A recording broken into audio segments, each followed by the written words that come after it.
This week I caught myself thinking something really scary. For a few minutes, I honestly wondered if maybe I was blowing it again. Not because I stopped caring or trying, but because another week had disappeared with almost no progress. You know, the momentum hit a brick wall, and after enough of those weeks, it's surprisingly easy to just start asking yourself a much bigger question. Maybe I'm the kind of person who always loses. That's the sentence that I carried this week, and maybe you've carried one like it too. I mean, this week was like a tornado. Inside of a hurricane, inside of a black hole. And somehow that black hole was also on fire. I mean, I had good plans, great intentions. I was gonna spend some time in this studio, try some new camera ideas, spend some time with you, and just keep moving forward. You know, instead, a project at work that really should have had months to complete, realized that it only had a few weeks to get done. And a lack of planning on somebody else's part became an emergency on my part. There were long days, lots of unknowns, and by the time I looked up, the week was gone. I mean, not postponed or rearranged, gone, empty. Now here's the interesting thing. Losing the week wasn't actually the part that hurt. I mean, sure, it set me back a little bit, but the part that hurt was what I started believing about myself because of it. Somewhere along the way, I stopped saying my week fell apart and quietly started thinking maybe I fell apart. And those aren't the same sentences. I mean, not even close. And I've been thinking about why our minds do that, why one hard week suddenly becomes evidence about who we really are. Why one missed workout becomes, I never stay disciplined. Why one unfinished project becomes, I never finish anything. Why one week of exhaustion becomes, maybe I'm lazy.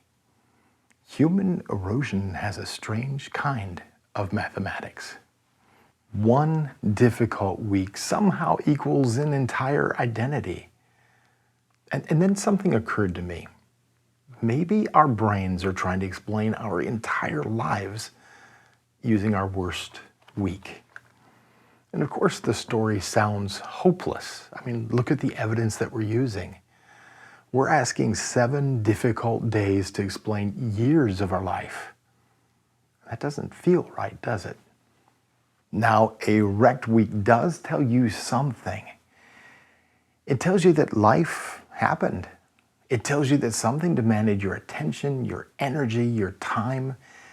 It tells you that your plans collided with reality, and reality won. What it doesn't tell you is who you are. I mean, really are deep down inside. And that judgment didn't come from the week. It came from me. The week wasn't judging me. I was judging myself. And that's a very different kind of problem because life can interrupt us, will interrupt us. But we usually supply the shame ourselves. So if that's true, what actually belongs to us now?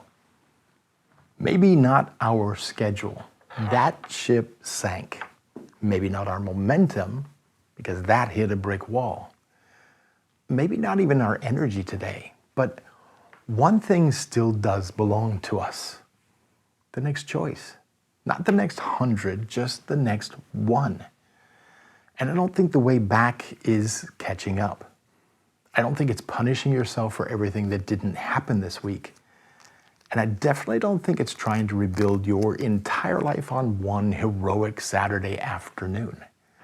I think the way back is simply reclaiming one workout, one paragraph, one phone call, one conversation, 1 hour in the studio.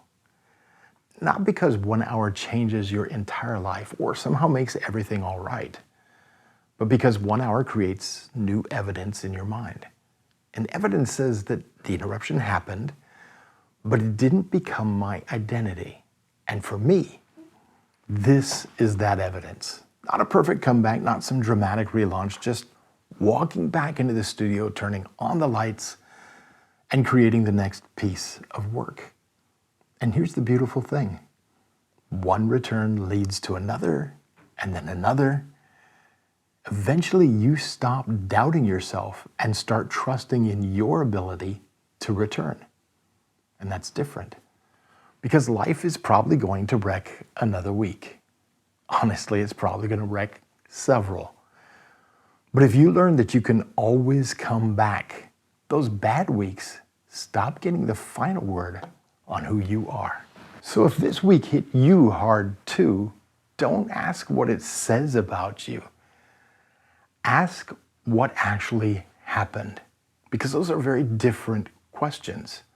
One creates shame, and the other creates understanding. And understanding is where dignity begins to come back. See, this week didn't finish me. It just interrupted me for a moment. Those aren't the same thing. And my worthy friend, if you've been carrying the same sentence in your head, well, maybe it didn't finish you either.